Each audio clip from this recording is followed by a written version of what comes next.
we are recording, so we're just asking folks that if you're up here, if you're speaking, please speak into the microphone, and if you have something to say out in the crowd, that we'll bring the microphone to you, just in case this program, this event that we have today, the information that gets passed around throughout this evening, if we gain something from it, maybe somebody else can from, that's outside that couldn't attend.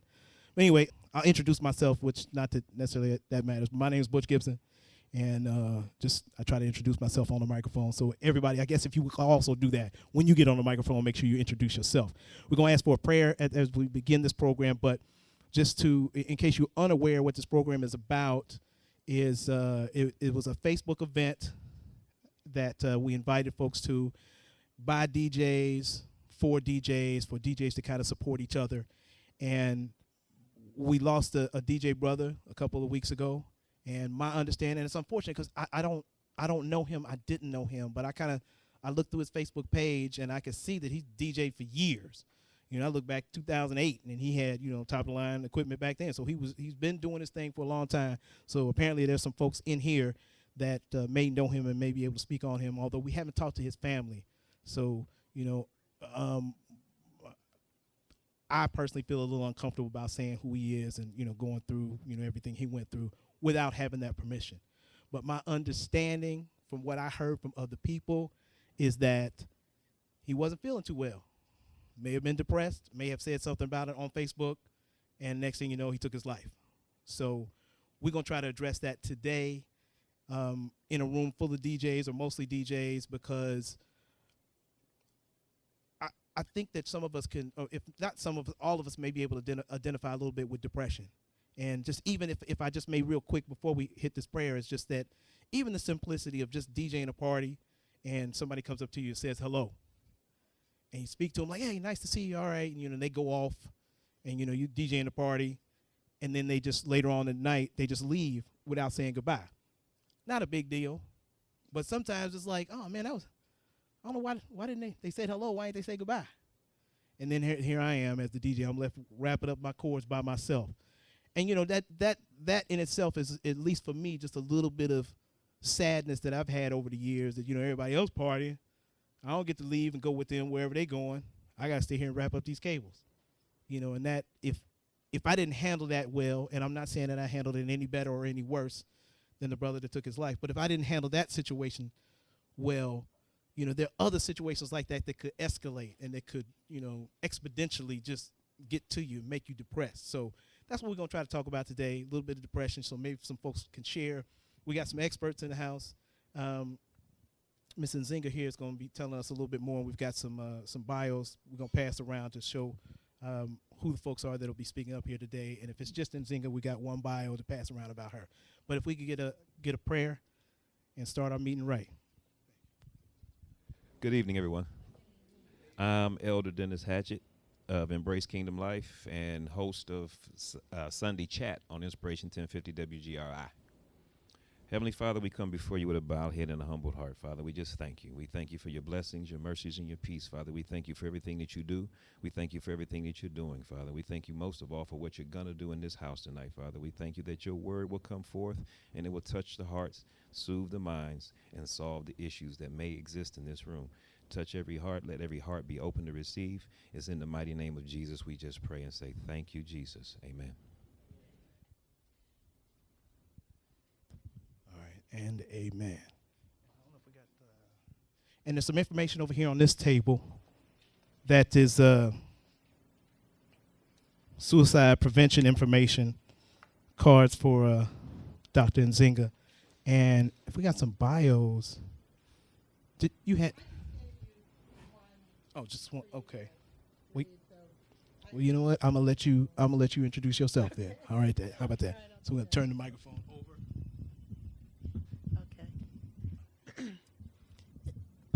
Is this all right? Can you hear me? Okay. Because I had some stuff to read. I wanted to make sure that's so I didn't want to need the table. Anyway,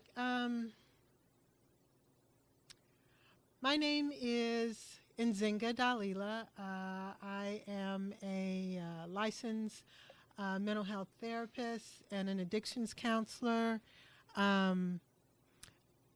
I have a doctorate in counseling education. I also teach at the University of Cincinnati.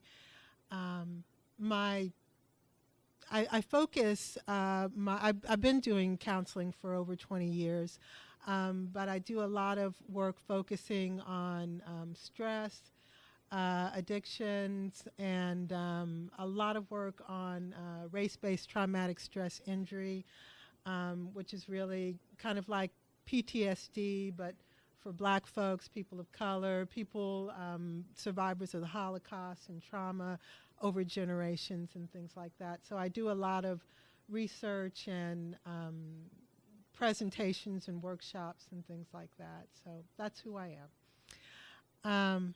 Before I start, too, I just want to say that I'm going to be talking about something that is painful, and if you need to walk out or do whatever you need to do to take care of yourself, please, do that.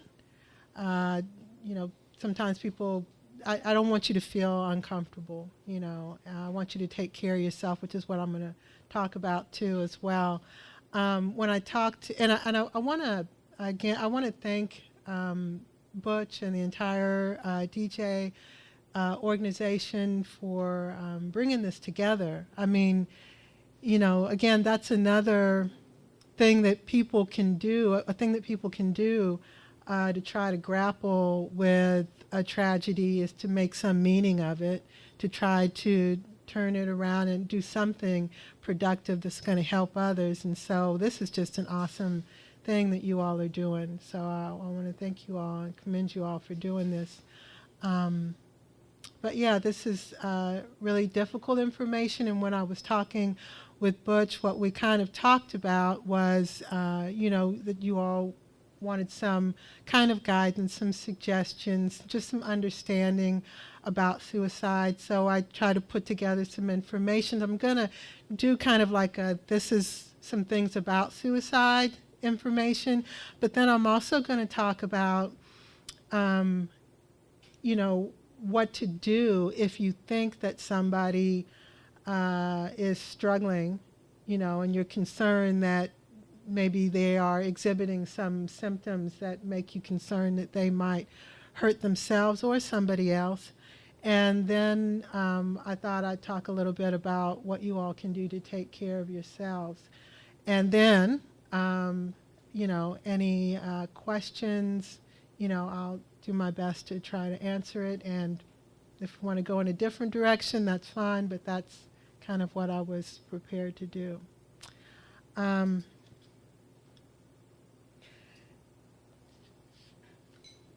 want to first of all talk about the fact that unfortunately suicide is a lot more prevalent than we'd like to think.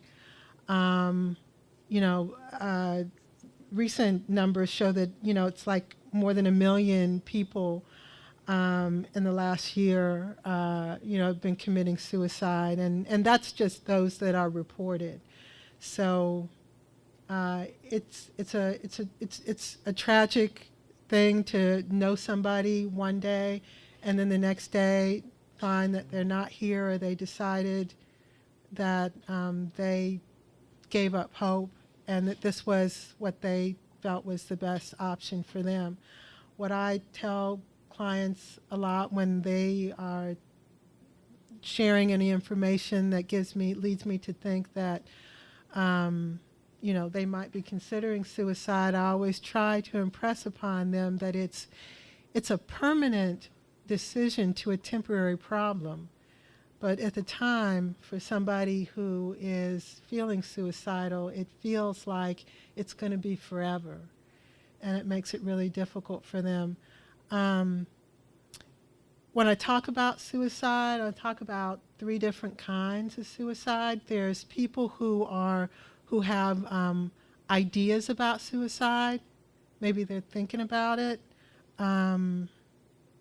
They could be, thinking I don't know, maybe I'm driving in my car and I'm just going to drive into a wall or something, and they just think about that. They think about different ways that they might leave this life. Then there are people that attempt to commit suicide. Some of those people might overdose or something like that, and then somebody finds them, or it didn't work out and they end up staying alive. And then there's people who actually complete suicide. I will say that, even though I was talking about the high numbers of suicide attempts, I noticed there was some information, some buttons about LGBTQ populations, and they have a much higher rate of suicide compared to people who are cisgendered. Because of the shame and the stigma associated with it by our society that we place on that group of people, as well as their own confusion sometimes, and that's a lot of emotional pain that they've been carrying around. So I wanted to give you that too as well. Males, when you look at males versus females in suicide, male suicide attempts are usually completed a lot more because their attempts usually are extremely violent, where women are more likely to maybe swallow a bunch of pills with some wine. The men do things that are much more violent. So I'm sharing this information with you because I realize that I'm talking about somebody that you all know. And I'm sharing that information so you understand that as much as you might hope that maybe you could have said or done something to, prevent it, and we always, and I will give you some information and try to help give you some tools to help if it's possible, but sometimes people are just determined to do that, and if they, again, are doing it in a very, very violent way, sometimes there is nothing anyone can do. Sometimes people think about these things for long periods of time. Like I said, there's the people who are having ideations and they think about it and they think about it. And lots of times they're very silent and nobody knows that they're thinking about it. Sometimes people are really good at hiding their pain. A lot of times we're really familiar with people who kind of stuff down their pain, maybe with drugs or alcohol or things like that. But some people use different things. Some people use humor. Some people use food or whatever, to try to hide their pain. And so, it's difficult sometimes. There's a couple of reasons when you kind of look at some of the literature why people will commit suicide. One of the most common ones is that they're depressed. And, depression, again, doesn't always look like what you might see on a, TV show or, on a made-for-TV movie or something like that where somebody's kind of, their head's hanging down and, and they're kind of dragging around. Sometimes that is true, but sometimes, again, they stuff it inside or they express it in a different way. I always say when people are in pain, when they stuff it down inside, sometimes they become depressed. But sometimes when they're in pain, they do it outwardly and it comes off looking like anger. But either way, it's pain. And just like with all of us, if we felt like we were carrying around a pain that was never going to go away, it starts to change people's minds. It starts to distort literally the way that they think. We could see for ourselves, not being in that state of mind, we could see, well, you had X, Y, and Z going for you. You had all this stuff, how could you, you were on top of the world. Why would you think that you would do something like that? But if you think about it, literally when people's moods change significantly, dramatically, it really does. It changes the brain chemistry. And everything operates, this brain operates on energy, on electrical signals that are transmitted through chemicals. So I don't want to get too much into it, but what happens is that when somebody is experiencing a great deal of ongoing, significant, prolonged pain, it literally changes the way their brain is wired. So if you have maybe worked with somebody or knew somebody who was addicted to drugs or alcohol, and you think, well, you're ruining your life. Can't you see that? Why don't you stop? It's hard for them to stop because the drugs have changed the chemistry in their brain. The same thing happens when people are really depressed or traumatized. And we can see if you've heard of X-rays, right? Okay. Well, you can see a person's brain. You can see the way it's operating, because I remember I said it's electrical signals. You can see how it's firing with like MRIs, and there's different kinds of tests that you can do to see a person's brain. When people are really, really significantly depressed and traumatized, or going through other kinds of illnesses, for a long period of time, if it's not addressed with medication or therapy or something like that, you can see their brain has changed. So again, I'm sharing this with you because sometimes you think that you could have made a difference, and sometimes their brain has changed, and to them this seems logical to them. It seems like the logical thing to do, and that's really sad, because we know it's a temporary situation, but for them they feel like it's not. Some people commit suicide because they have developed a psychosis. Somebody can be healthy for a long time, and then at some point in their life, they begin to have some changes in their brain where they may even hear voices, commands that are telling them to hurt themselves or hurt somebody else or something. So that can be another reason. And sometimes you don't know it. Again, if they're hearing the voices in their head, they're not, they may not be saying to somebody, they're not like turning around and talking to somebody that you don't see.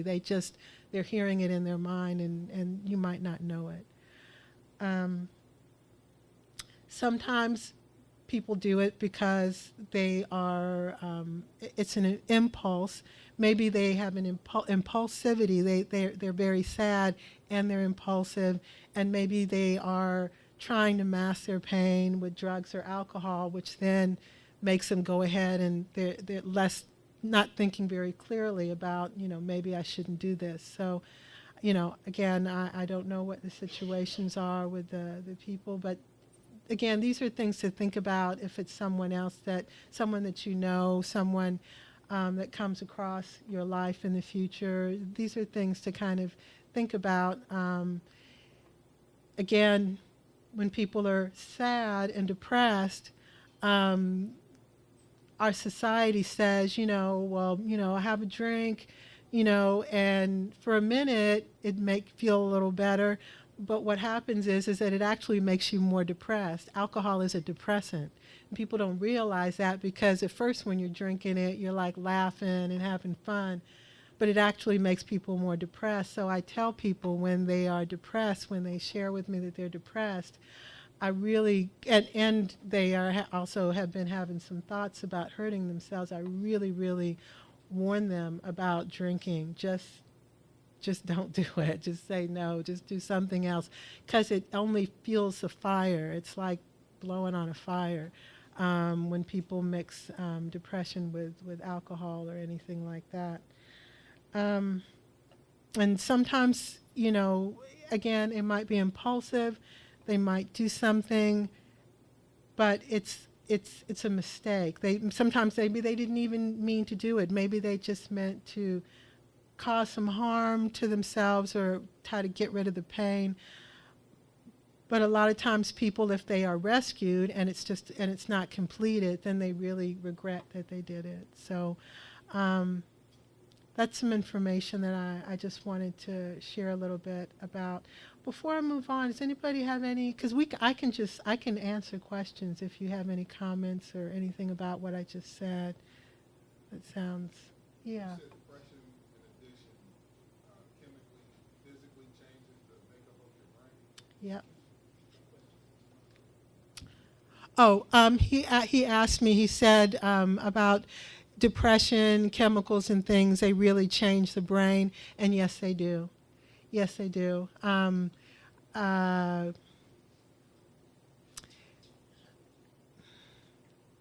When, like I said, everything, just for you to hear the words that are coming out of my mouth and to understand what they mean, there's all these hundreds and thousands of chemical reactions that are going on in your brain. And if something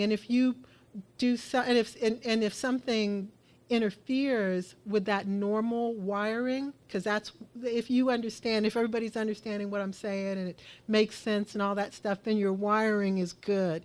But some things can interfere with that wiring, and you can start hearing things in your head that other people don't hear. But right now everybody's hearing the same thing, so so we're all right. But sometimes those things can mess up what you're hearing, so it can mess up what you're thinking. So if I showed you a picture of a newborn baby, most people, if you like babies, would go, oh, that's so sweet, and that's normal. But if something is wrong with the wiring in your brain, you could see a picture of a newborn baby and it could scare you. And so when people become really, really depressed, they're interfering, that mood and even drugs and stuff interferes with the wiring. And you can see that on MRIs. You can see sometimes that their brain has changed. I understand how drugs change the physical makeup of your brain. Sorry, okay. I'm just speaking like Depression? Prolonged depression changes the chemical. Yes. Anxiety, stress. He was asking about prolonged depression, like moods and things like that. Yes, because everything we do is chemicals. So if you are put in any kind of unusual, stressful, or different situation for a prolonged period of time, it's going to change your brain chemistry. Yeah. So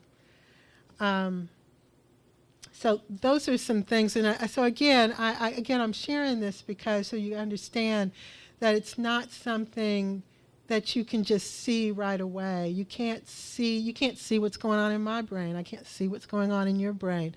But sometimes we can look at some signs, some things, again, that people might do.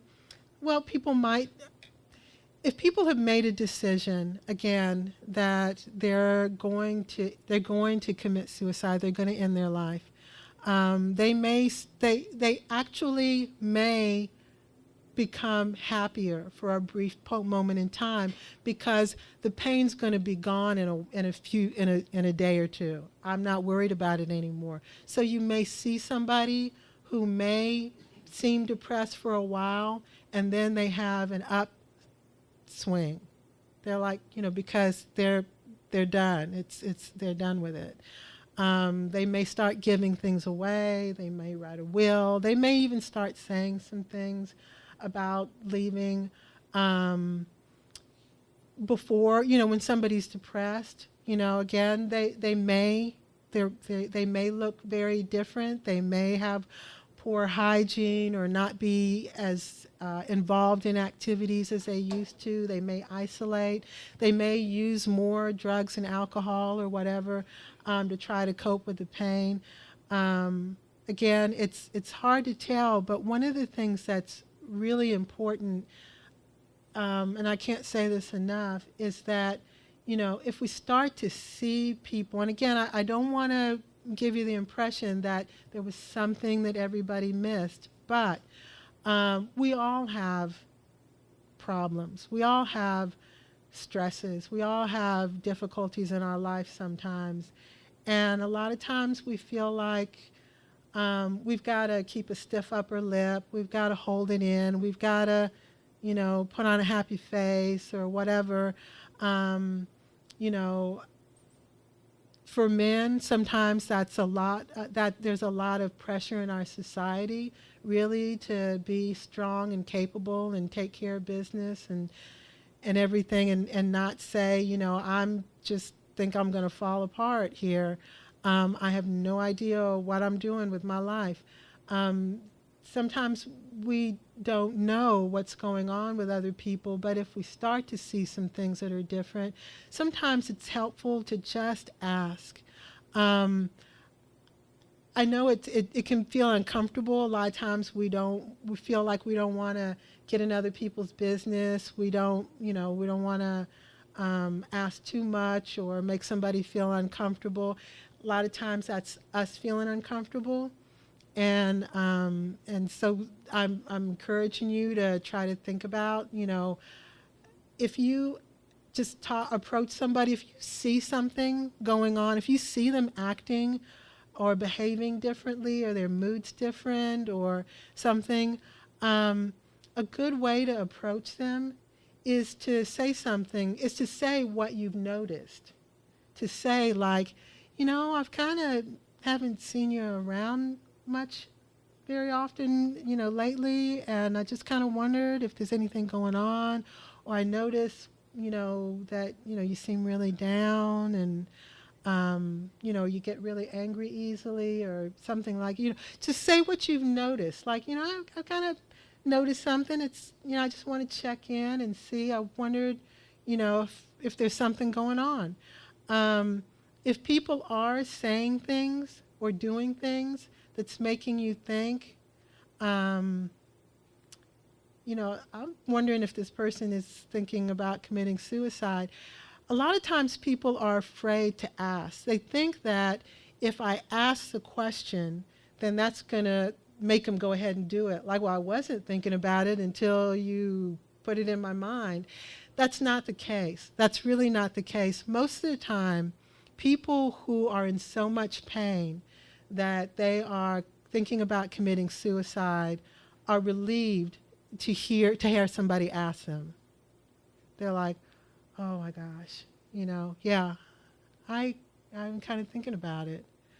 And so I teach people counseling. I mean, I'm a teacher and I teach students counseling, and I always have to even convince people who are going into counseling that they have to ask, because people get nervous. They're like, I think if I ask my client the question, that's going to send them over the edge, and that's not the case. Really, people think that they're alone when they're in a lot of pain. They think I'm alone, and my pain is something that nobody else can understand. I don't know why people think that, but people think that my pain is somehow unique to every other human being on this planet. And so if I tried to talk about it, nobody would understand, or they'd laugh at me, or they'd put me down. So I just keep it inside. And so if you approach somebody and say, if they say something like, I hate my life, or I don't even know why I'm here, or I'm just a useless, piece of crap, or whatever. If they say something like that, or I'm not going to need that anymore, I don't even expect to live much longer. I mean, just, ask them, are you thinking about killing yourself? Have you ever thought about that? I know it sounds strange. It's not something that we usually do. But again, like I said, you're not planting the seed in somebody's mind. You're actually, they actually feel relieved.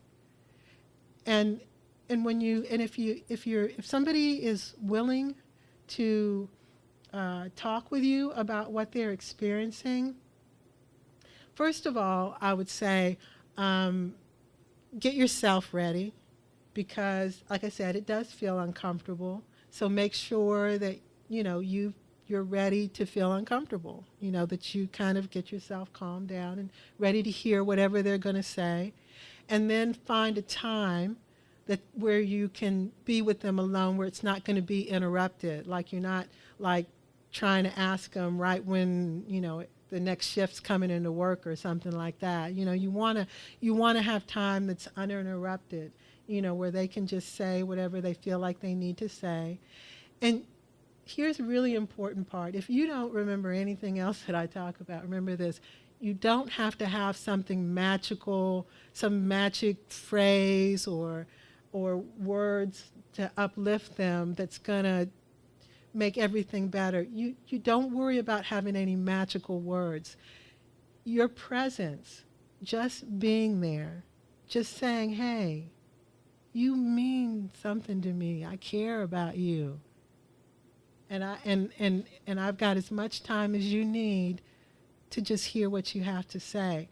You don't have to say anything. The most important thing is to listen. Just listen. Let them say whatever it is that they need to say. Try not to ask anything that sounds like you're judging them or blaming them, like, why'd you say that? Why do you think that? If it's, I don't want to sound like you're, minimizing it, but but what they're feeling is probably something that hundreds, thousands of people have felt. So just to try to help them feel like you're not alone in this. Like maybe I haven't actually experienced that myself, what you just said, but I know that you're not alone. I know that there's lots of people that go through stuff like this. And then finally, to say, I'm not a professional. I'm not a professional, but I know that are professionals that you can talk to. You can there's information about, hotlines 24 hours a day. It doesn't matter if it's 2 o'clock in the morning or whatever. There's always somebody that you can talk to that understands what you have been experiencing. And again, like I always say, suicide is a permanent solution to a temporary problem. What they can't figure out is how to solve the problem. They feel like they're in this deep, deep, deep hole and they can't get out. And just to say, I don't know what the solution is, but I know that there are people who know how to solve this. I know there's people who you can go to and it's confidential and they'll work with you and I'll help you find somebody. So if you can do that, you don't have to have any magical words. You don't have to be a therapist or anything like that. I don't even have magical words, and I've been doing this for a long time. And I stopped trying to, act like I had some magical words a long, long time ago. And I found that helps people to feel like, they can talk. That's what they need to do. They need to get that out. Anything about that? Any comments or questions before I go on? Think? Oh, yes. Right. Yeah. Did everybody hear what she said? About I got it.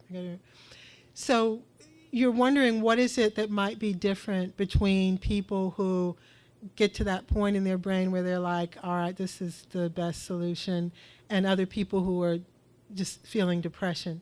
That's a really good point.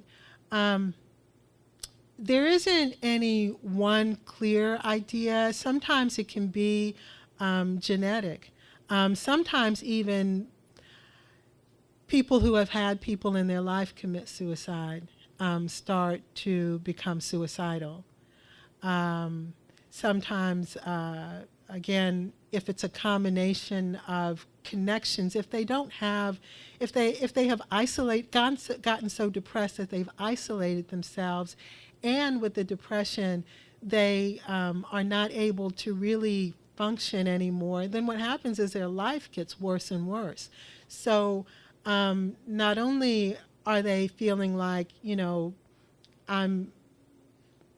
my life is not very fulfilling? It's not, and I'm question whether, my purpose in life, if there's any meaning to my life. But I have nobody around me who reflects back to me any care or concern because I've isolated myself. So now I'm all alone, just thinking, replaying these messages in my mind over and over again. Again, some of it can be induced, again, by drugs and alcohol, can make them even further depressed, so that it switches. What can happen sometimes with brain chemistry is that it gets to a point. I'll just say it like this. I want to get too technical, but when you turn on the hot water faucet, first it's cold, and then the heater heats it up, and at some point it gets to the temperature you want. Well, our brain chemistry, the normal brain chemistry, has a certain level. But if we are doing things over and over again, putting ourselves in traumatic, isolated, depressed kind of situations, what happens is we're producing chemicals that's rerouting, literally rerouting. You can see, again, in MRIs, you can see the wiring changed. So at one point where somebody might have just been kind of a mild or moderate depression or just a funk, that after a while things happen and gradually the chemicals begin to change the wiring, so that possibilities that we see, like, man, I need to just get up and exercise, or I need to call my friends and just, go hang out and do something different. They have, that wiring that makes those connections to some more logical, rational thinking have rerouted. Does that make sense? And we can see that in MRIs. The wonderful thing about therapy and medication can be an alternative, can be helpful. But one of the things that's great about therapy and about the brain, because I remember when I was younger, people always used to say, well, you only got so many brain cells, and when you lose them, that's it. You can forget about it, But we know now that the brain is what's called plastics. It has plasticity. It can reroute, it can reknit itself and rewire itself. And so if you take somebody who is getting more and more and more depressed, and you can see the lights are going off and they're going in a different direction, getting that person back into a healthier environment helps them to rewire them in a more positive direction. And that's why I'm saying that it doesn't even have to be any kind of magical words that you say, but just like, wow, this person stopped everything and took the time to just sit and be with me. It's like I have nowhere else to go but to just listen to you, And that in itself will just start to make them think something different and start to change some of that. Did that help? Did that make sense? Yeah. Go ahead. Right. Yeah, and I guess that's what I'm trying to communicate, is that sometimes they are very good at hiding it. There are some signs that we can look for, like a change in their habits, their eating habits, their behavior, if they're using substances, that they're using more, that they're isolating, that they're poor hygiene, that they really have given up on all kind of activities that they used to enjoy. They just kind of abandon them. That they are even starting to say things like, I don't even know why I'm here, or things like that. But again, sometimes, like I said, if a person may feel like there's nobody would ever understand how I feel, I guess, and I want to also so I guess I'm trying to communicate too that there is such a thing as suicide prevention. We can try to look for signs and try to intervene and try to make connections with people and keep in contact with people and encourage people and make time for people and space and places for time for people, so that if they are having thoughts of feeling hopeless, that they know that I don't know that anybody else feels the way I do, but I know that there's people that I can talk to. And so it makes it, but sometimes people hide it. And that's the thing. Sometimes people really do hide it. And so I think it's, because I think sometimes that question, what could I have done, implies that there is something you could have done. And if you had done something different, it would have been a whole different story. And sometimes that's just not the case. Does that? So I want to get that across. Because yes, everybody feels that way. I mean, everybody feels did I miss something? Was there something that I missed that I could have done differently? Sometimes it can be, there are some signs, but sometimes they hide it. And being and dealing with what's the people that are left behind, that's traumatizing, So I think it's one of the things, and I do have some. I didn't print a lot, but I think I printed enough for everybody that I'll put at the table if there's not something out there too. It's some ways to comfort, some self-soothing kind of things. I think it's really important that the people that are left behind also, if you feel like you need to talk to somebody, that you get your help that you need, because that's traumatizing. For some people, it may be that it was a shock, and then you feel like you grieve and you move on. But for some people, they replay the incident over and over again, and they are trying to grapple with this maybe weeks, months, years later. They're still trying to grapple with it because it is traumatic. So I would encourage people also, if there's something that you feel like this is impacting your life, that you feel like you're carrying pain around, and that you really need to take care of yourself. Again, we always, sometimes we feel like we're in emotional distress, and then we try to take care of it ourselves. We have some coping mechanisms that work pretty good. Maybe it's going to the gym. Maybe it's, watching funny movies or whatever. Maybe that's the way you cope. Maybe it's writing or singing or painting, those kind of things. But if that's not working, and you're still feeling pain, and you're having flashbacks or nightmares, or you're going through your day and everything's going fine, and then all of a sudden you have this flash of of grief and pain, and it's starting to interfere with your life.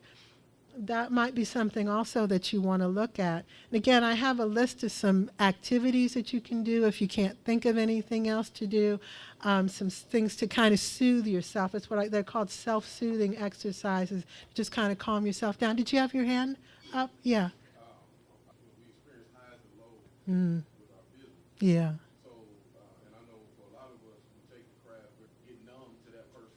And they're pleased for, handle that. That's a really, really, really good question. Two things. First of all, if somebody is always crying out for attention, saying because they're making dramatic or whatever, there's something going on. I mean, it might not be that they're going to commit suicide, but it's saying there's some hole that they're trying to fill with attention. You know, and I'm not, attention is good sometimes. I mean, I'm a public speaker. I kind of like people looking at me and going, "Oh, you sound really smart," but you know, but if it's you know, if you kind of get a sense of if somebody's doing it over and over again, and it's just really, you know, it's they're, like you said, crying wolf and kind of getting people's attention in a negative way getting negative attention, kind of things like that. It might be helpful to just check in with them and say, you know, there's something, you know, outside of the drama, how are you doing? And then the second thing is, it's better to err on the side of caution. So, you know, maybe you ask somebody, you know, I'm just checking, are you, you know, you said a couple of things, you posted some things, I'm just wondering, are you having some thoughts about committing suicide? And they go, oh, you know, it's like, okay, fine. Well, I was wrong. But I'd rather ask and be found wrong than ask and than not ask, you know. And so, you know, one of the things that you know, I'm glad to hear that, you know, you're saying that your group reaches out and checks in with each other. And one of the things that I found when people either commit suicide or try to attempt it or something, when I have the opportunity, if they attempt it and I have the opportunity to meet with them and talk with them, and I ask them about what happened right before, what happened, what was going on in your life, what happened that day, what happened, you know, at no point did they say they tried to call somebody. I can count on one hand, and I've been doing this for a long time, I can count on one hand the times I asked people what happened, and they said, I tried to call blah, blah, blah, and then I tried to call blah, blah, blah. Usually people don't reach out.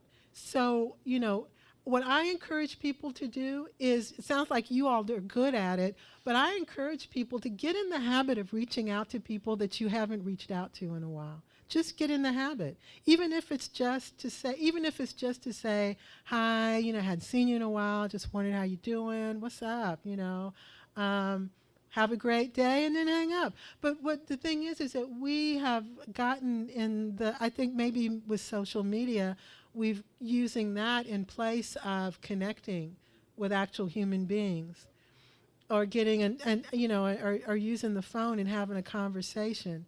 You know, I mean, I have friends that all they do is text me, and I'm like, I would really like to hear the sound of your voice. I'm like, you know, so, and you miss so much when you can hear what somebody's saying, or you can see the look on their face, you know.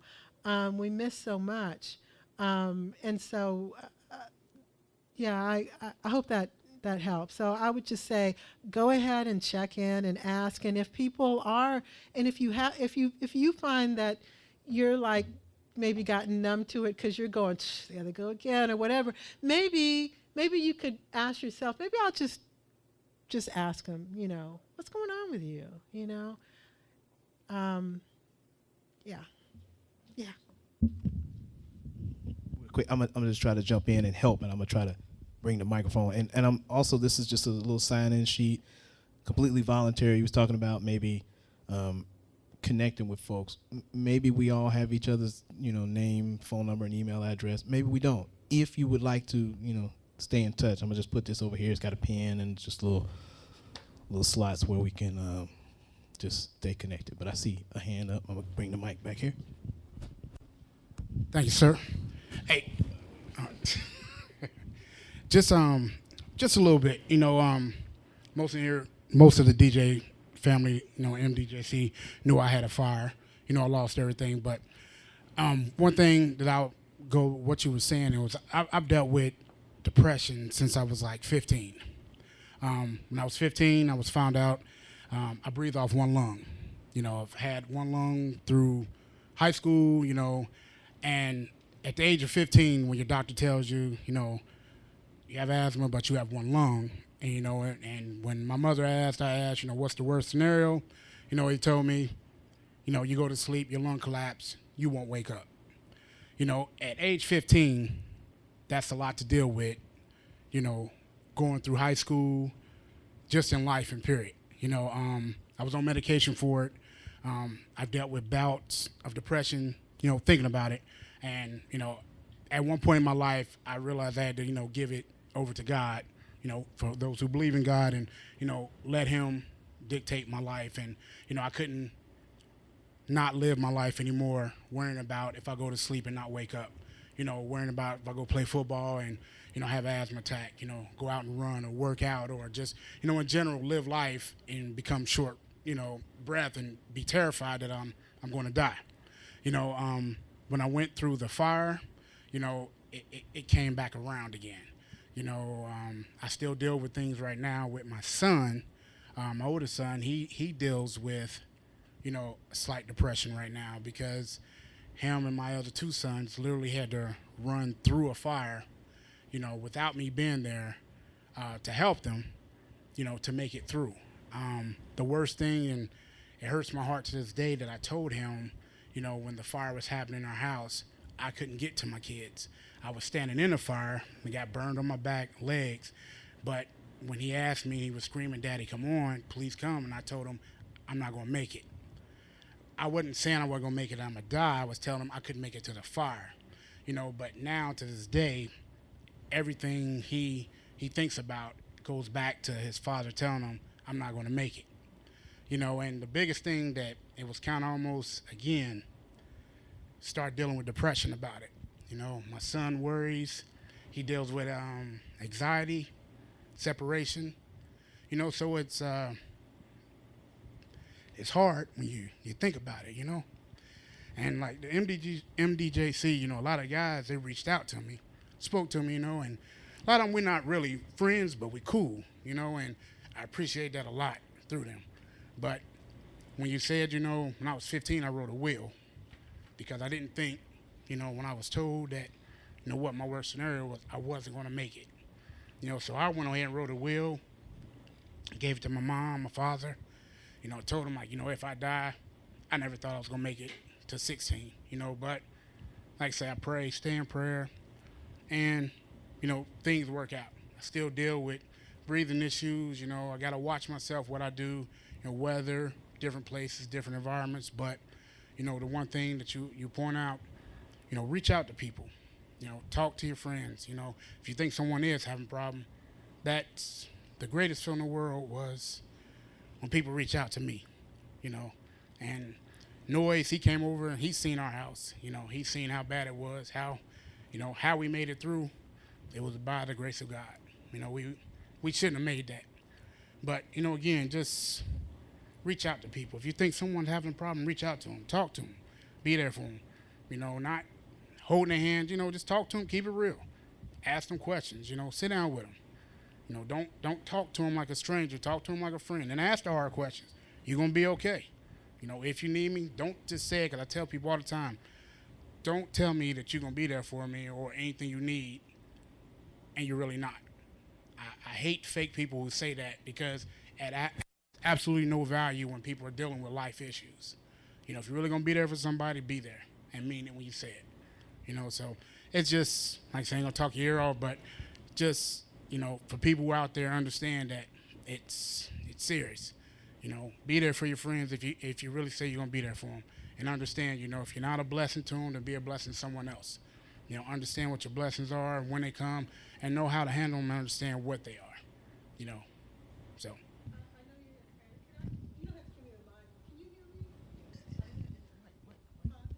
We recording, so, yeah. And then I know he has his hand up. But I wanted to just say thank you for sharing that. I know it touched me, and I imagine it was a message maybe somebody else needed to hear. So, I thank you. I want to say that, medication can be really important, and a lot of people have, a bunch of stigmas or whatever about taking medication. They think, oh, it's going to make me different or whatever. But it's about bringing your brain chemistry into balance. So, you know, it can be really important. And I share that because sometimes that might be what somebody needs. And I've had I've had clients, family members tell them not to take medication, you know, or something that's kind of like, you know. So, you know, you know, I try to, I think if you can do some things to bring your brain chemistry into balance in a holistic way without medication, then that's great. Exercise creates endorphins and you know, and that help with uplifting, getting you out of depression. Colors, there's all kind of things, aromatherapy, there's all kind of things you can do. But if that's not working, then you need to get some medication. I mean, because, you know, if your tooth was killing you, you'd probably just run to get some Ambisol or something. You know, I mean, you know, we use medication for lots of different things. So I'm just saying that sometimes that just needs to happen. Sometimes, another reason sometimes why people might decide to commit suicide is because because of maybe some physical or medical issue that they feel is overwhelming. I think about, Robin Williams, I think he committed suicide when he was suffering with, was it Parkinson's? You know, and I just realized, I was watching a documentary that I didn't realize, is that his best friend, one of his best friends, Steve Reeves, you know, he had muscular sclerosis. You know, so maybe he was figuring, I don't want to go out like that or whatever. So, you know, sometimes there can be some genetic things. Sometimes it can be having experiences in your life that make you fearful and afraid and feeling like that's the option for me. And then, you know, sometimes it can just be needing those connections. Talking about medication, as I said, medication can be really helpful in restoring that balance in your brain chemistry. But some of the best medicine is human contact. Babies will die if they are born and nobody ever has physical contact with them. If they just have like some robot, like feeding them a bottle and turning them over and changing their diaper, they'll just die. So we need human contact. And so that just your presence, like I said, can make all the difference. So I know he wanted to, oh.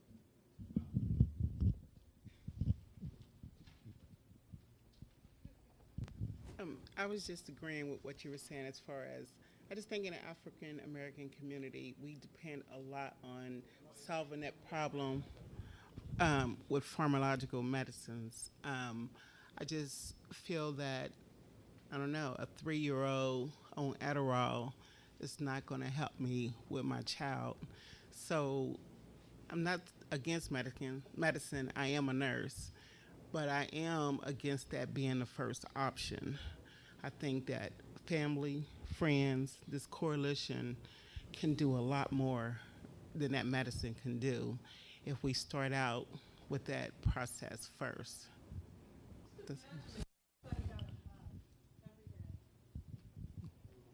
So hugs are mandatory. When you leave out of here, make sure you hug somebody in here. And I guess I got a question too. Is there, oh, what, who? Oh. I just wanted to piggyback off what my brother said and add some information to that. When we talk about turning it over to God, we have a ministry that we started about 1.5 years ago on Hamilton Avenue, and we have chats on Friday nights. And what our chat is, CHAT, Christ Has Answers Today. So what we do, we come in on Fridays at 8 o'clock. We have food.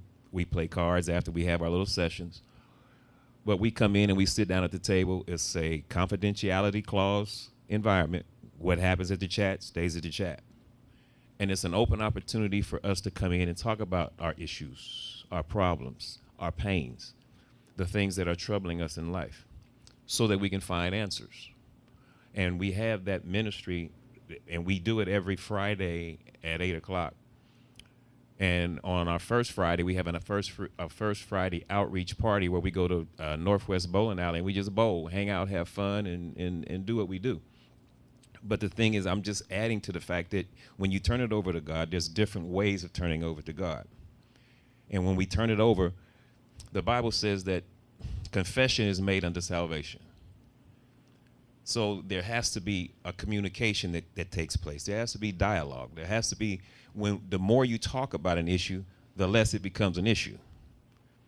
And the only thing I want everybody in here to know is we have an outlet where we can come talk about our issues, because us as men, and the reason that I was inspired to start the ministry, I didn't have a man in my life to sit down and talk to. I didn't have nobody to help me with my issues and my problems. I bumped my head and went through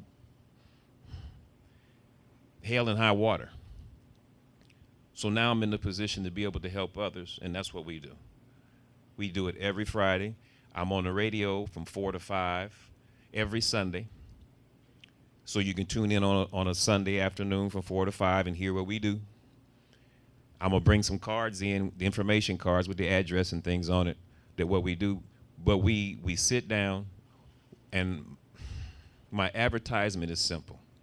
Real life, real issues, real problems, and real answers for real people. Yes, sir. And and I said it was going to be in here today. You got some of them freezer batteries, Maria? I don't know. Just saying, we might be kind of going out a little bit, but I said it's going to be intimate in here, and it is a beautiful thing, because I believe that everybody that's here is here for a purpose, and it's beautiful. I wanna just kind of add to that about about the spirituality piece and confession, and people talk about taking things to the altar, and it reminds me of you don't, I mean, whether you go to church or not, but it's just that idea of just saying, this is what's going on with me. Some people take stuff to the altar and they leave it there, but then they don't really leave it there, and then they have to, and they keep carrying that baggage with them, because they don't really, believe that that's gonna work for them. But it does, and I know that confession is good for the soul. And any time that you have opportunities, whether it's going to church or meditation or being this brother's group or anything, we all feel, I think, the limitations of being in the skin. We feel like nobody really knows what we're experiencing. So there's something that I might be experiencing that I might feel a little uncomfortable or ashamed or guilty sharing with you. And, so it makes people hide. And when you're hiding that pain, it only festers. It only gets worse. It only creates more pain. And then you do really unhealthy things to try to escape the pain, or cover it up, or shove it down, or whatever, or you act out in ways that aren't healthy. But, I think, again, just being able to have connections, it's the best medicine. It's the best medicine.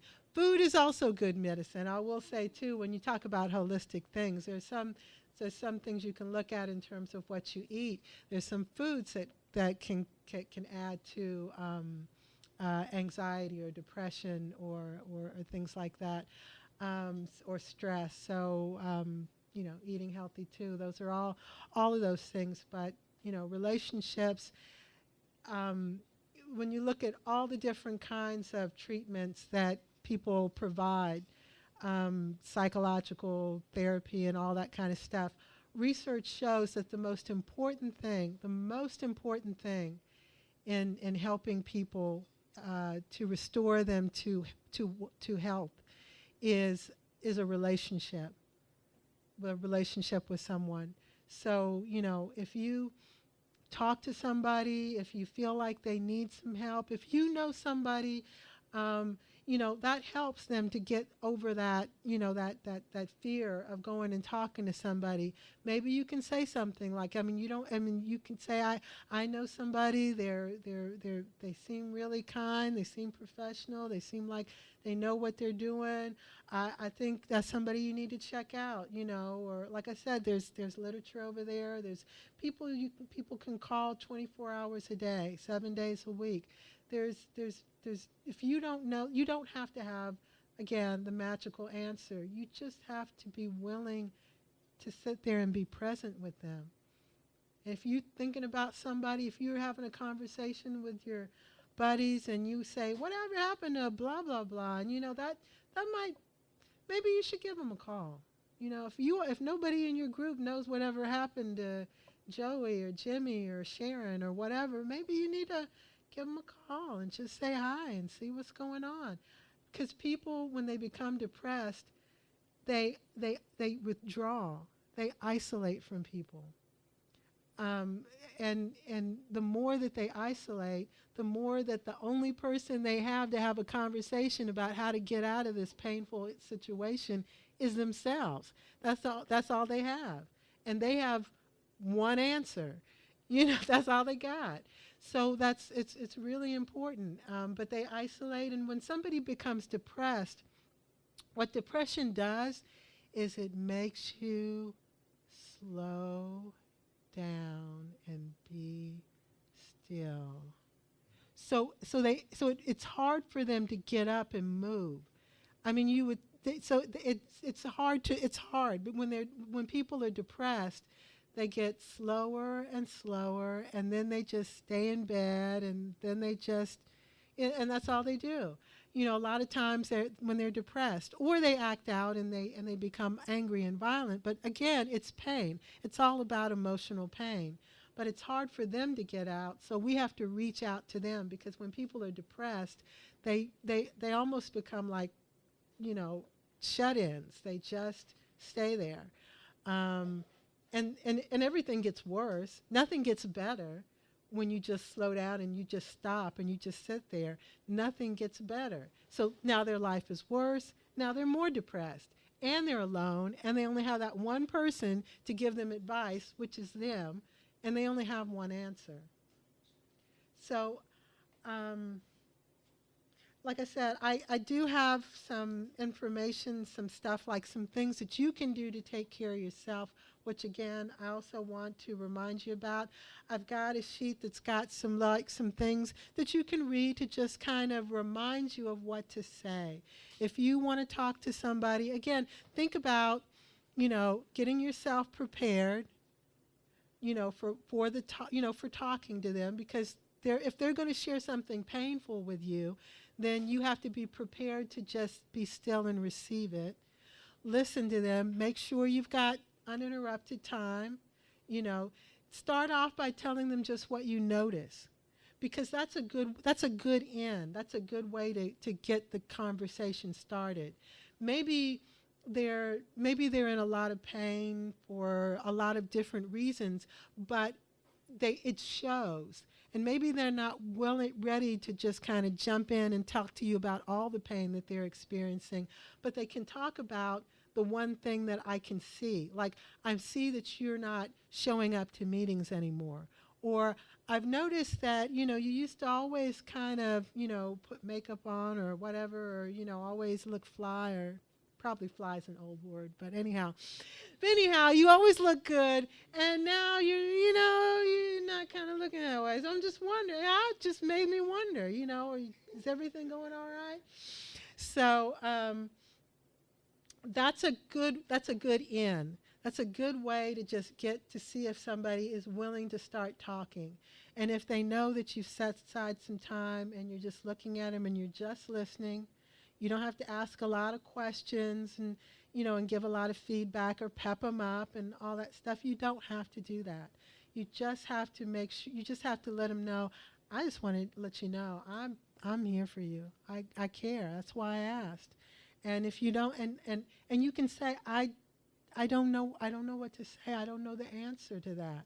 That's okay. I'm a professional and I say it. I'm like, I don't really know what to say to that, but I can tell you how it makes me feel. I can tell you when I hear you say what you're saying, it breaks my heart. It makes me so sad to hear that because I care. When you just tell them what they're saying, how it's making you feel, that it's touching your heart.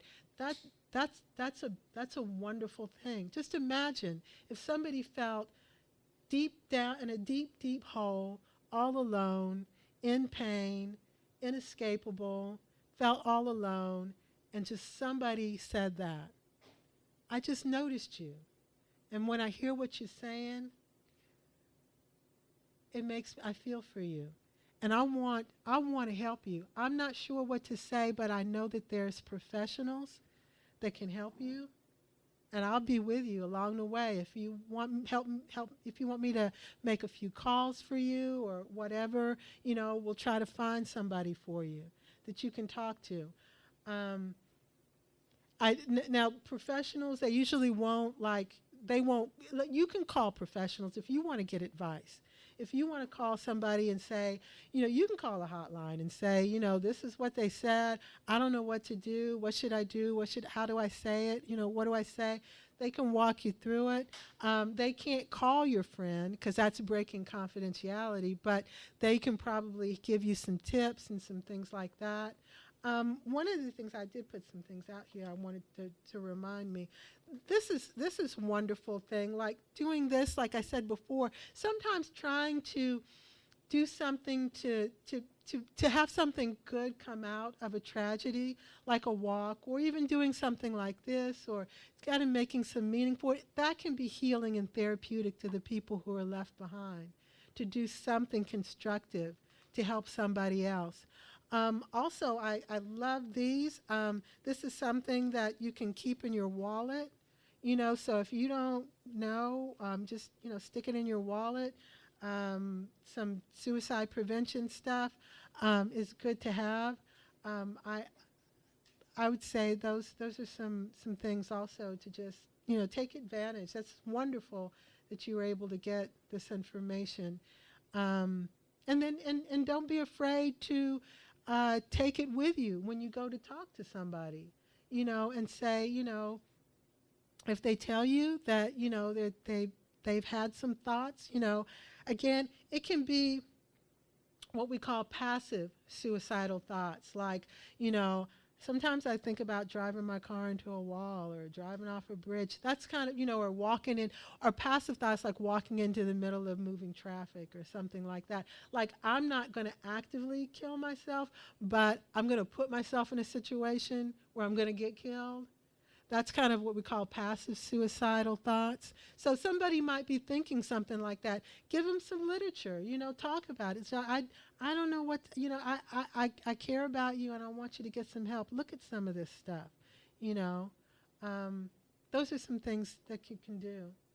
So I unless you have some other questions or anything, I'm not sure that I have any more information to share. But I do think it's wonderful that you're doing this. Is there any specific gender or ethnic group that is prone to suicide or depression? Well, like I said, the statistics are really high for the LGBTQ population. I think that and it's hard when you talk about numbers because sometimes it's like the more that we are talking about it as a society, the more that people are reporting it. So there's more now. There is a rise in rates among African American men that there wasn't before, and I'm not sure if that's that they weren't committing suicide or that now we're talking about it more. And so so we're seeing the reports more, but that is happening. Like I said, there's young people. Young people can be what I call a perfect storm, because first of all, they're impulsive. They may feel a lot of pain that they feel like they can't escape because they don't know how, because they're young and they don't know how to deal with it. So they feel like they can't escape it, and they're impulsive because young people are impulsive. If you didn't know that, they're impulsive. And so they may think of something like, I'll just kill myself, and they don't, and there's no in between. There's no like next week I'm going to do it. It's like, I'm going to do it now, that kind of thing. Also, young people are more apt to abuse drugs and alcohol at a young age. So they're like, they can get a hold of it. So now they're young, they're impulsive, they don't know any healthy coping skills for something that's traumatic that's occurred in their life. Now they're under the influence, and they're just like, screw it, I'll just do it. So that young people they're a perfect storm for doing some things that are hurtful to themselves and to others.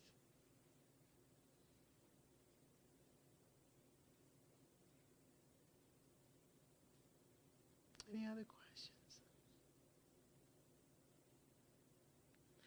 Well, there is a lot of literature there, as well as my cards. I really appreciate you inviting me to talk to you, and I hope that some of this information has been helpful. So thank you.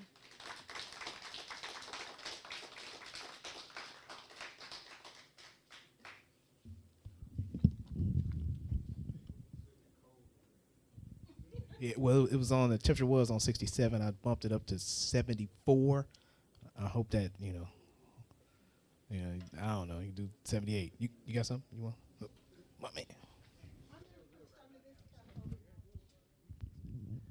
Now, I come to y'all like, I'm a walkative type of person. Walkative, like, that's my own word. I created it, I swear. Like, I don't like sitting down when I'm on the mic, so first giving honor to God. God is good. But listen, all the DJs in here right now, we should put one finger up in the air. Because, yeah, we did lose a DJ recently. But we done lost many DJs. Doc Strange. Know what I'm saying?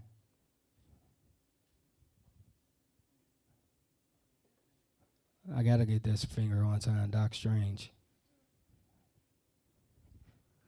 But we done lost other DJs as well. Know what I'm saying? DJ Security. He was fighting with cancer and passed. DJ Hawk got injured and was fighting with a pain in his leg that traveled, had a blood clot, and it erupted. Another person was an actual artist, a MC, and he became the DJ of his own events, which was Scandal. You know what I'm saying? So that's why I said the DJs for real should put their finger up for other DJs that have lost, has been gone. You know what I'm saying?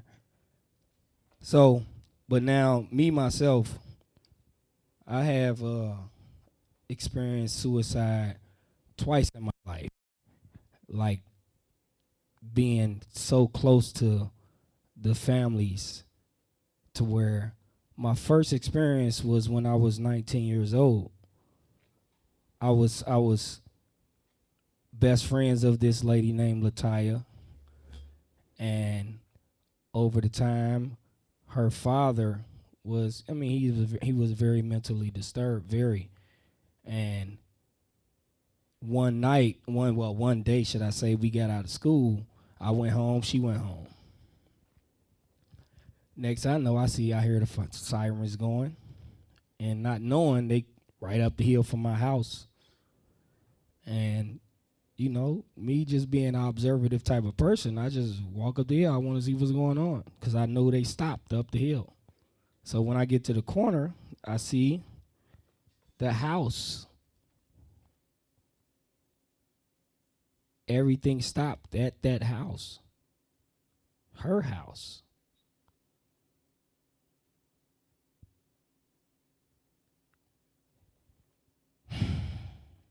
So it's like all I could think was I'm going to run down there and find out what happened.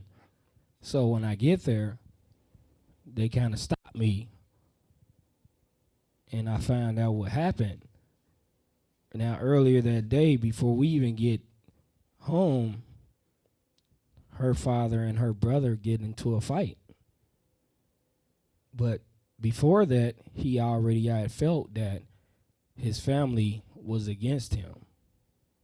And I had the pleasure of sitting and talk with him before this happened. When him and his son got into the fight, I guess that's when he felt like what his suspicion was true. His family was really against him. His daughter wouldn't come around. Now the son got into the fight, and his wife take the side of her kids. So one night when that day when they was there, he killed himself in their study room. But now this is the messed up part about it. Me being so close to that family, I was able to go into the house and see this situation. Knowing I just talked to this man a few days ago about what was going on. And to actually walk into the room and see the situation, and actually had to go into this family's house and clean the situation. They wouldn't go back into the house till that room was cleared out, totally cleared out. I volunteered to help that family because I was so close to that family. So I cleaned up that man's blood off that wall, off them books. The police didn't do it. Coroner didn't do it. They make movies off of people that clean up situations like that, but nobody came to their house to clean up that situation. I did.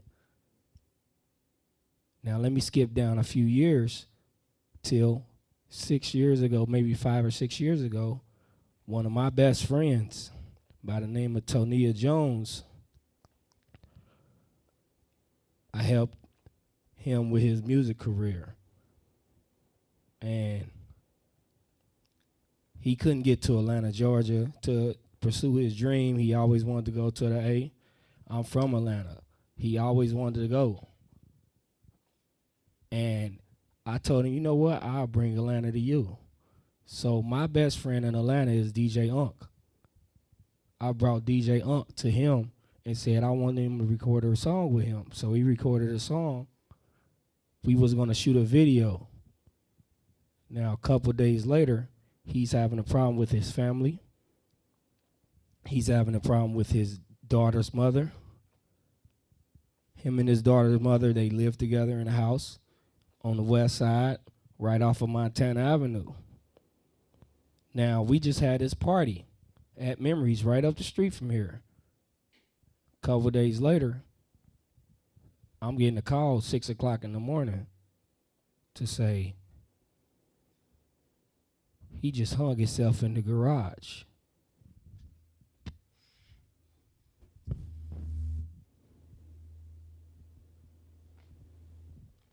Now, think about that now.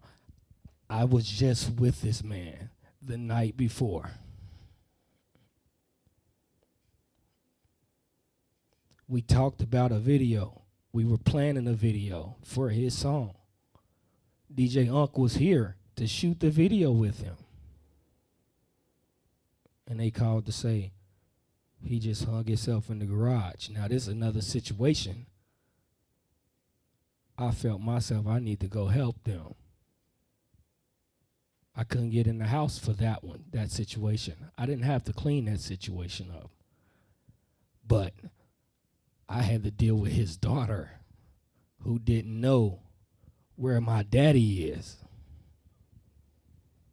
And nobody was telling this little girl, your daddy is gone.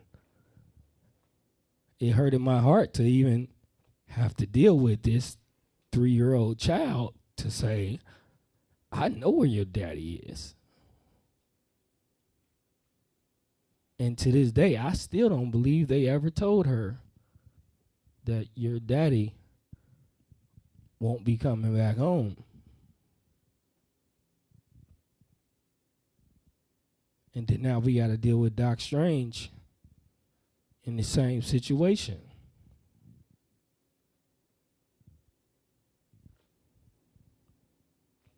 I mean, I don't know if y'all ever dealt with being so close to someone when they did something of this magnitude. I know we all dealt with death, every one of us. No matter if it's a mother, father, grandmother, niece, nephew, cousins, uncles, aunt. I dealt with the passing of my grandmother on a night when a doctor told her she was going to make it excess amount of days, and it happened on a day when we wasn't even expecting it. I was at work, and my mom called me. I said, if it's some bad news, I don't want to hear it. She said, I got to tell you, though. She told me I was DJing. Now, this is a thing that I know many of y'all don't know about me. I'm DJing this day when my mom called me to tell me my grandmother was gone. I hear everybody in the background. My main thought was, grandmother, granny, Addie Isaac, I'm coming.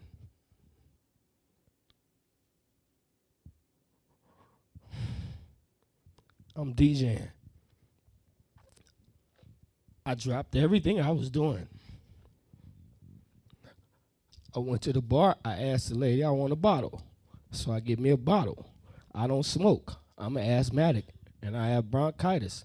I asked the guy in the club that I knew had marijuana, and I wanted to smoke too. Now I'm in the bathroom by myself with some marijuana and a bottle and just drinking and smoking and drinking and smoking and drinking and smoking. Till people came in and like, what are you doing? I'm like, hey, I'm finna drink and I'm finna smoke. And I drunk to the cess where I passed out in the club. I woke up, bruised knuckles, because of what? I had a fight with the mirror in the bathroom. Was I planning to kill myself that night? I don't know. But what I just said to you, I told my grandmother I was coming. And I deal with that every day.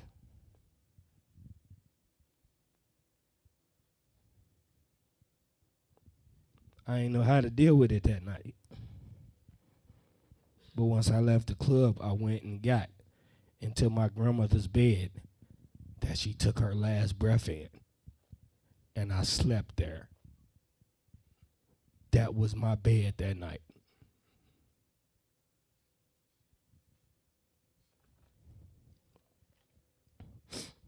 I don't know what else to say. But I've dealt with death many times. Before I became a DJ, I was in the gang. I was a gang member. I had a shotgun put in my face in front of my family.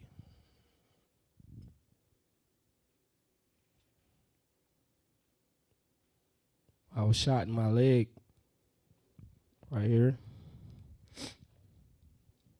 I was shot right here.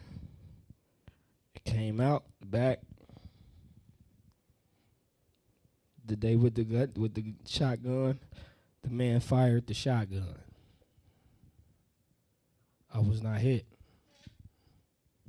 but I still got the barrel imprint right here on my chest. Well, stomach, side.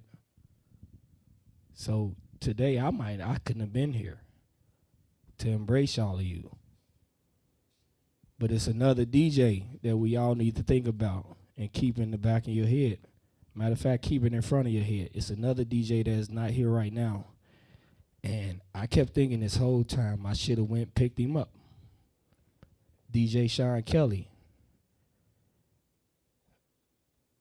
just collapsed downtown last weekend for the Jazz Fest. And they had to rush him to the hospital.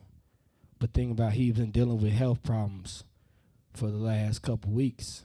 They took him off the tour of the Universal Circus because of this health problem. We know he lash out. I call him the mad DJ. But one thing we got to do, whenever a DJ goes into the hospital for something like this, we all have to keep in mind that he could be gone. Any DJ. I suffer from a stroke. Anybody know that? No. I keep my personal life separate just like he do. He ain't want nobody to know he was having problems either until finally somebody told him, you need to let everybody know that you have stuff going on with yourself and you need to do something about that. And that took his daughter to tell him, I need you to come home every day.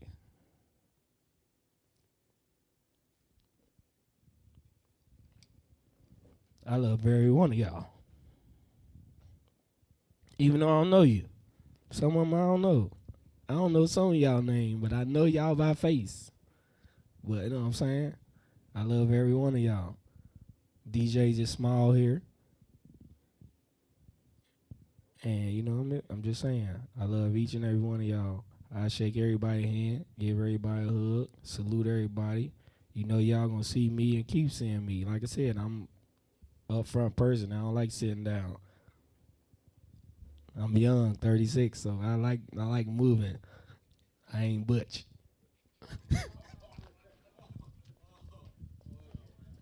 Hey man, I'm just saying. One look, one time. One finger up, Doc Strange.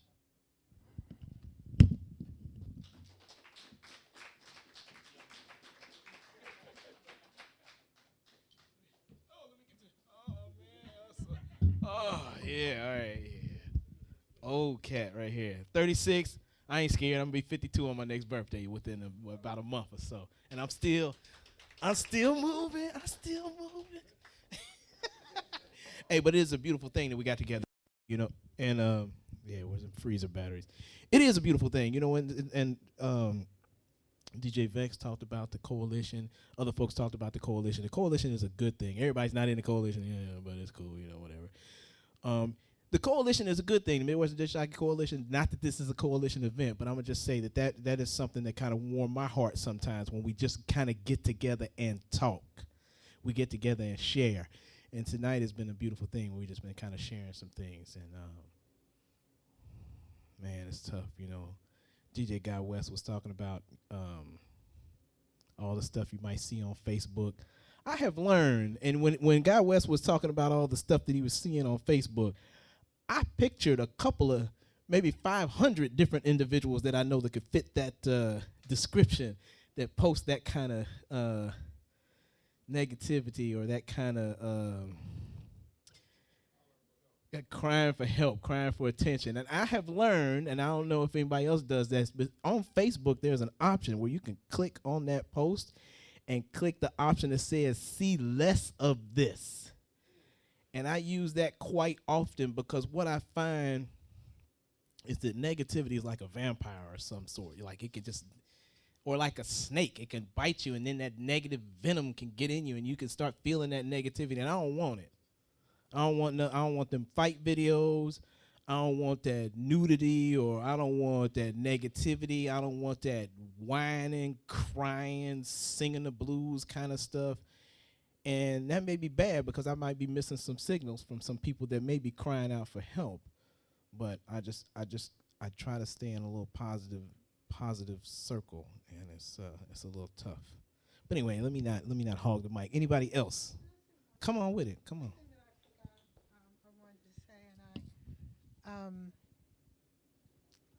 I wanted to say that if somebody is saying that they're suicidal and you don't, and you think that they're going to do something, what I mean by that is talking isn't helping. You're getting the idea that as soon as you turn your back, they're going to do something or whatever. They can go to the hospital. If somebody is suicidal, they can be placed on a hold. They can meet with somebody who can at least place them on a 24-hour, 72-hour hold, at least so that they can be observed, so that they can get some medication, so that you can prevent it from happening. Maybe that gives them some time to just kind of put some brakes on whatever was going on in their mind. They have somebody there at the hospital they can talk to. They can get connected with an ongoing therapist. But sometimes people don't think about that. But you can drive somebody to the emergency room and, or you can, if it comes down to it, you call the police and they can come take them to the emergency room. I'm just saying there are options. If I've worked with clients where, they've told me they felt suicidal. They were thinking about it, and I could just tell there was nothing I was going to say that was going to stop them from doing it. I wasn't going to let them leave my office. That was just not going to, that wasn't going to happen. So they're either going to, willingly go, or I'm going to have somebody help take them to the hospital. And the way I see it is they're not at a place mentally where they can make a decision for themselves, a healthy decision. They can't take care of themselves. If now that I know, it becomes my responsibility to step up and try to do something to prevent it. And if that's, they have to go to the hospital, they go to the hospital. If they're suicidal, there are times when somebody can get evaluated and then they just let them go. But hopefully, if somebody truly is suicidal and they convince the doctors that they're suicidal, they'll hold them there, and they won't release them until they get them some medication or get them connected with a therapist, schedule an appointment. Like, well, we're gonna let you go today, but you've got an appointment to go see blah blah blah. Tomorrow at 2:00, it's set. So, that's another intervention. And I'll even tell clients if maybe they'll agree, maybe you're talking to somebody, maybe you come up with a plan, maybe they'll agree that they're not going to hurt themselves tonight or something. But I'll go ahead and throw that out there. If nothing else works, if you try doing X, Y, and Z and nothing else works, will you agree to go to the hospital? Will you agree to do that? And usually they'll say that they will. If they're agreeing to talk with you about it, if you're able to have a conversation with somebody about their suicidal thoughts and they're willing to entertain the idea of some possible things that they can do right now to try to prevent themselves from completing a suicide, like, going to church or talking to their pastor or spending the night with somebody, with a friend, or or doing some other things to try to cope with what they're feeling. Scheduling an appointment, talking to someone on the hotline. If they're willing to do those things, that's wonderful. But if you're still not sure, they're still not convinced, I'll go ahead and ask them, if none of those things work, are you willing to go to the hospital? It's not a fun place. I'll tell you, it's not a fun place, but it's sure better than committing suicide. So, a lot of times people say they don't want to go because they don't want to go to the hospital. But, I've seen a lot of people come through that and they'll turn a corner and things start getting better because now they're actively doing something to get out of that deep, dark hole. So I just wanted to mention that too.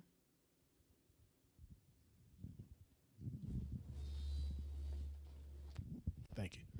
I just turned the heat up on 80. I'm just saying. Thank you. It's freezing. It's freezing. And it's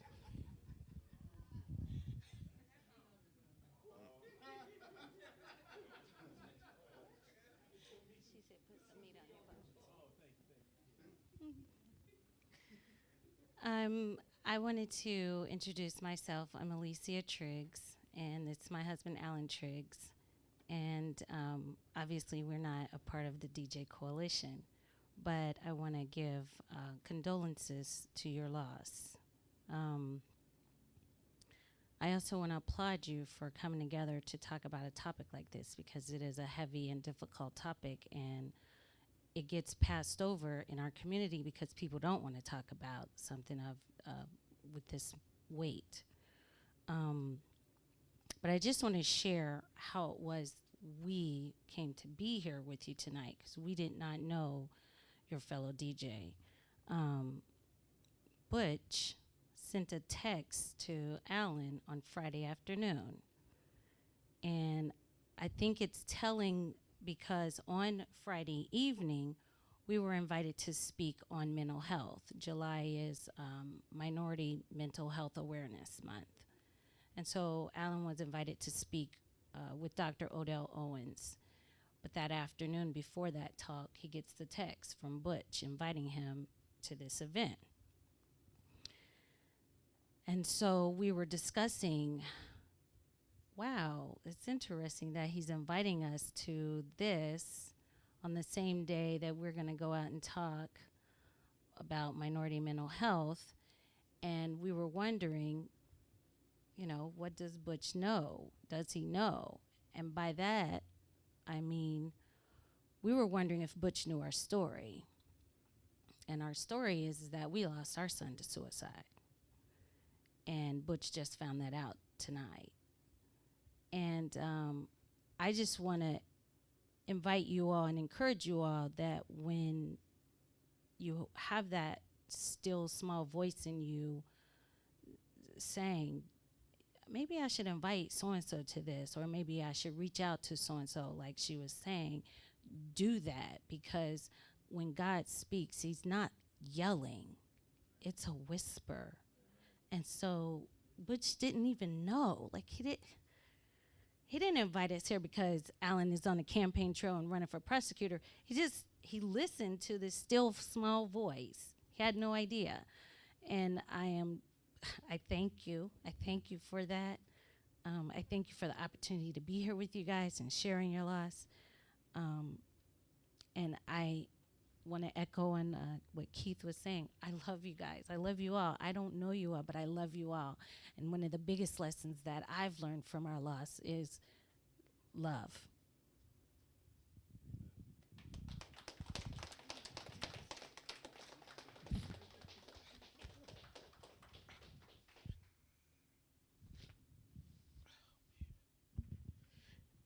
God is good. When is he good?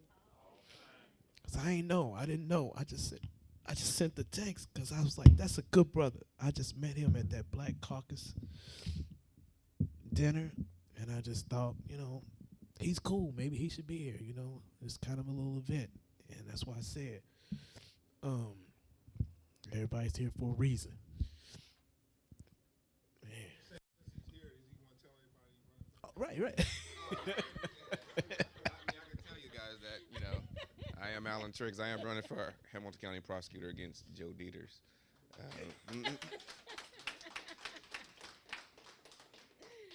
You know, it's amazing. After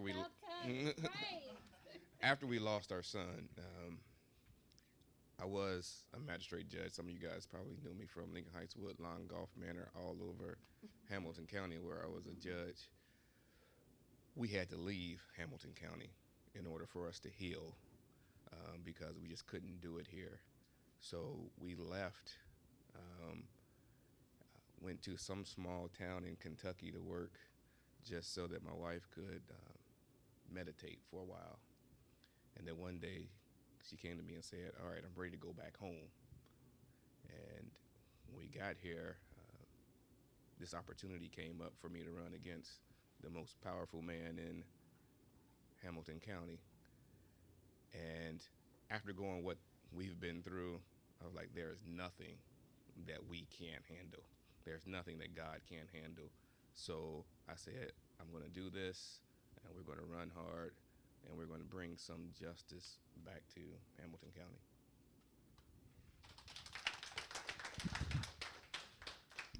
got my vote. Oh yeah. Yeah, I get that every day. My nickname was Judge Jay-Z. All right, what else we got? We got any? Who else want the mic? Hello, everybody. My name is Maurice Johnson, DJ Ace, DJ Mixmaster Ace, blah blah blah. Y'all know who me I. Wanted to talk about Doc Strange for a second. I met Doc about 10 years ago, and we were doing a gig, renting equipment actually, and he was very knowledgeable. I didn't know who he was from the hole in the wall, but when I found out he was a DJ, we started talking about some things, and the guy was good. He was really good, but he was humble and quiet. And that struck me very strange about most DJs because we're kind of loud. We talk a lot, or we're just outgoing, and he just wasn't that type. He was just the kind of guy that once he got behind turntables, he was the man. But if you talk to him outside of that, you probably wouldn't get 2 words out of him.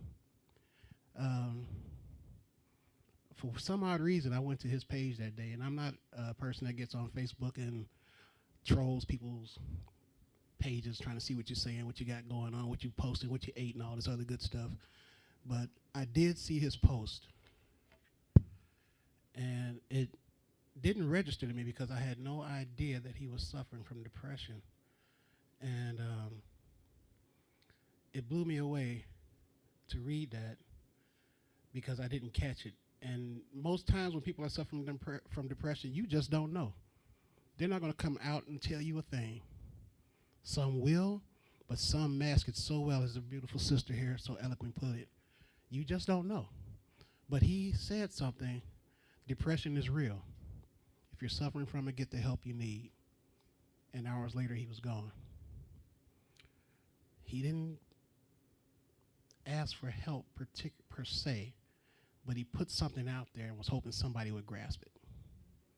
You know, it's kind of like holding your hand out like this, and Butch may be thinking, I'm just saying hi. But then he reaches and touches me, and I'm like, oh, God, thank you. God, thank you. But some of us miss that.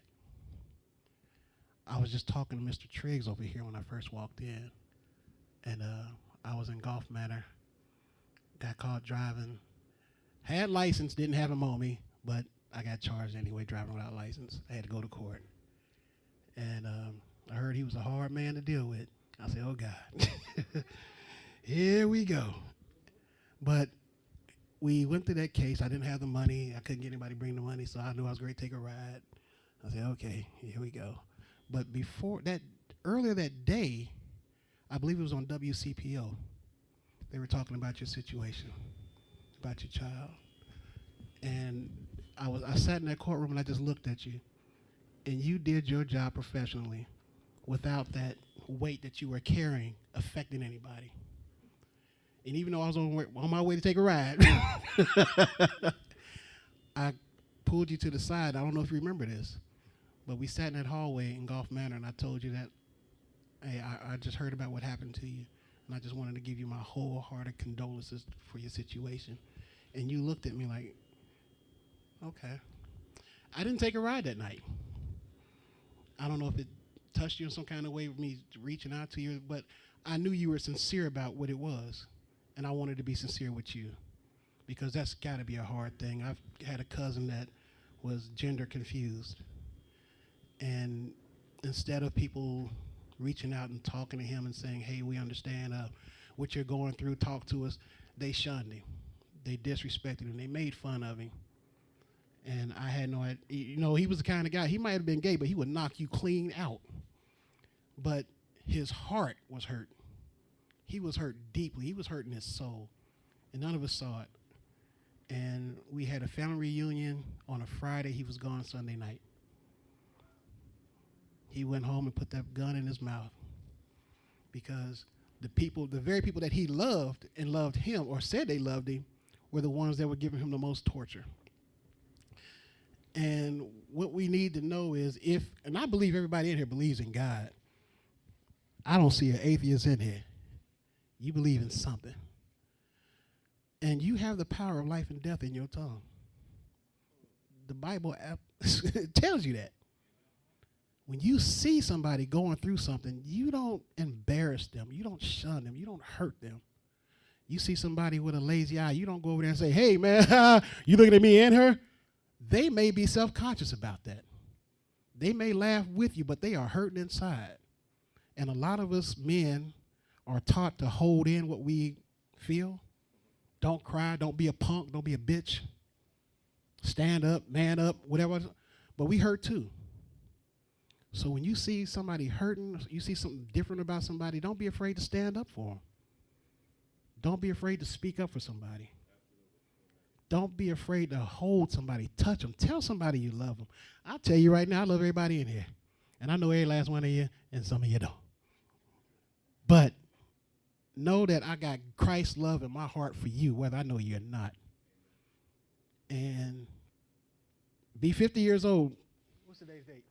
Ooh, 9 days, Lord Jesus. Good God, 50 years.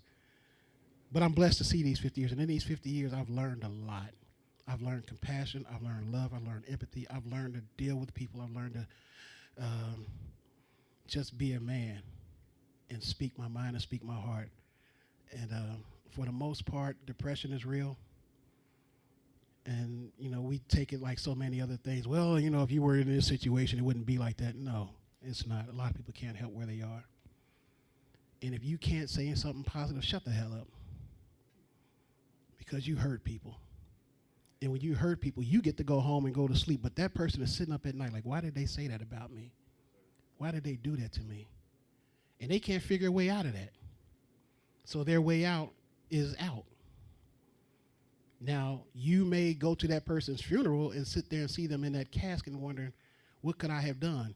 Did you ask yourself, what did you do? And Keith, I knew about your situation. And man, God love you, man, because you standing strong. Mr. Triggs, Mrs. Triggs, I know your situation, and you're standing strong. God bless you. All my friends in here, Mark, Kelly, I mean, we all got situations. Hell, I'm going through a couple myself right now. And the one thing about my man Mark, he always asks about me. And I had no idea he knew my sister. He knew I had no idea that I was my sister's brother, but we knew each other. And through that, he's always asking about me. And I appreciate that. And I hope, and my man, Phil, he's funny as hell. He finds my dog every time he runs off. But yeah, right. He knows something about that side of Bond Hill that he makes it to.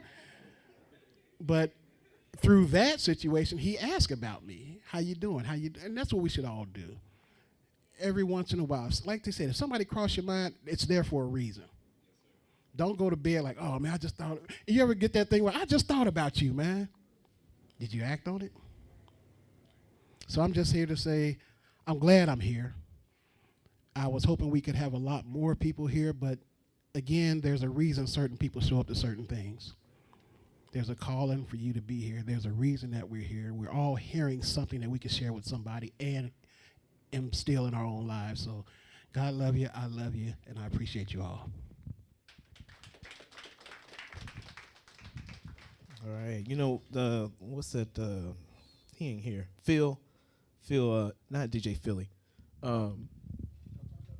Yeah, Phil Tucker. Phil Tucker said something that you pay attention to, or you pay attention to the things that are important to you. So all the people that came here tonight, you know, you came because it was important to you. But again, I said that before. You know, God put everybody here for a reason. You know, so the folks that, you know, the reverend, you know, the pastor just showed up. You know, just here for a reason. Here to break down the prayer. Here to give us the information about the chat that happens every Friday night. You know, the Trigg family. You know, just a random text. Here I am texting, you know, but look at God right there. You know, it's a beautiful thing. Look at God. God put us all here together for a reason. So we also appreciate Indulge. Hayward and Maria, we appreciate y'all just kind of letting us come in and doing whatever it is we do. And What time is it? It's like 9 o'clock. So that's we did it from 6 to 9. Anybody else got anything? Oh, Kilo. I just want to say to everybody, I talked to yesterday, everybody should reach out to him. He said he numb right now. So, just talk to him. Like they said, just talk to him and to make sure he's okay. I talked to him yesterday. He said, he's numb, but you still should, everybody still should reach out and talk to him. I'm not going to his situation. Coalition should know because he did post it, but just everybody, just give him a text or a holler just to make sure he cool. I talked to him yesterday. He said he was, he really feeling it. Well, his grandfather passed away, and he was real close to his grandfather. So just give him a holler and talk to him. Dig that. Reach out to DJ Vader. All right. Well, then again, we appreciate Indulge, Hayward, Maria. We appreciate y'all. And and Dr. Nzingha, Triggs family, everybody, we appreciate y'all. We're gonna shut the microphone down, but please make sure you grab some information over here. If you'd like to stay in touch, please jot down your contact information. Sign the sign up sheet. Emily, we appreciate you. I saw you back there. Just appreciate your outfit. But look, we're gonna turn the mic off. But maybe hang out for a little bit, drink a little bit, share a little bit of information. But again, we appreciate you. Thank you. God bless.